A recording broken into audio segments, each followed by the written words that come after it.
Kung umiinom ka lagi ng pinakuloang tanglad o lemongrass ay malilinis niyan ang ating atay o liver at bato o kidney. Hahaba po ang buhay.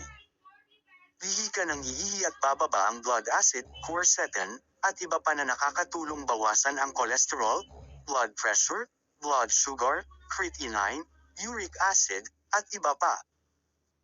Super galing din po yan sa pagtanggal ng mga allergy sa katawan na makati lalo na mula sa mga nakain na hindi maganda sa katawan. Kung ang kati ay kurikong o galis ay samahan mo ng ibang herbs na makakatulong palalo para laging makinis ang balat at flawless. Ang galis ay maaring mula sa mga alagang hayop, kakilala o kasama na meron ito at nadapuan ka, o sa katamaran mo na maligo lagi at maglaban ng damit, tuwalya, kurtina, kumot, unan at kulambo. At dahil pinupuksan niya ang mikrobyo sa loob at labas ng katawan ay mainam yan na pangontra sa mga sakit-sakit na nakakahawa. Binunan mo yan at ipampapaligo o panasan ang buong katawan lagi. Mabango pa. Inaalis niya rin ang kabag o bloating dahil pinapagalaw niya at pinupuksa ang mga matagal ng basura at mikrobyo sa bituka. Magmumog ka niyan kung may bulok kang ngipin.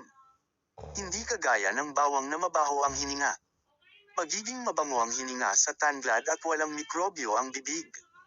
Nababawasan niya rin po ang masamang epekto sa katawan ng radiation at chemotherapy. Dapat uminom ng uminom before and after radiation at chemotherapy. Tataas ang kakayahan mong mabuhay at hindi mamatay sa epekto ng radiation at chemotherapy kung ikaw ay laging umiinom ng tanglad. Pwedeng-pwede yan sa mga nagpapa-radiation at chemo para humaba ang buhay. Ayaw nga po pala ng mga ipis at lamok ang tanglad. Kapag inisprehan sila ay namamatay. Kung marami kang tanglad ay pwedeng-pwede rin na pamatay mikrobyo sa mga mababahong lugar o tambakan ng maruming tubig. Puhusan mo lang ng tanglad. Hindi pamumugar ng lamok para iwas dengue. Ayaw rin daw iyan ng mga ahas. Umaalis sila pag nakaamoy ng mabangong tanglad. Kaya safe ka. Sa isang buwan na 3 times a day na pag-inom ay kitang-kita muna ang paggaling. Patunayan mo yan sa pamamagitan ng pagpa-lab test. Mura lang naman ang lab test. Huwag kalimutang bumisita at manood sa aming YouTube channel.